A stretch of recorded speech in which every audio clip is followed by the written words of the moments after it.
Syederalun, Kodim 0102 menggelar simulasi bencana alam di lapangan sepak bola Blang Paseh, Kecamatan Kota Sigli, Sabtu pagi tadi.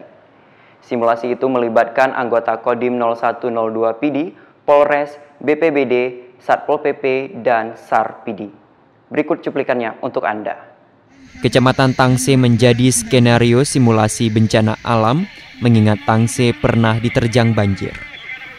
Diawali dengan memperlihatkan warga yang lagi nongkrong di warung kopi dan sejumlah petani bercocok tanam di kebun. Bencana pun terjadi, warga langsung berlarian menyelamatkan diri. Namun sebagian ada yang terseret arus banjir. Kemudian anggota TNI menggunakan perahu karet menyelamatkan 2 warga yang meninggal dunia dalam bencana tersebut.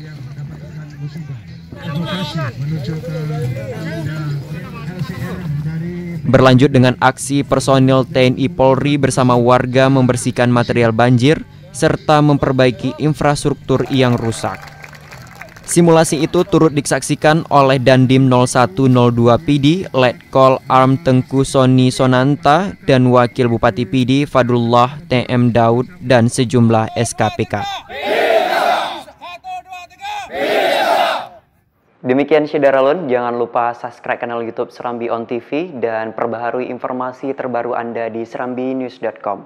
Saya Agus Ramadan pamit undur diri. Wassalamualaikum warahmatullahi wabarakatuh.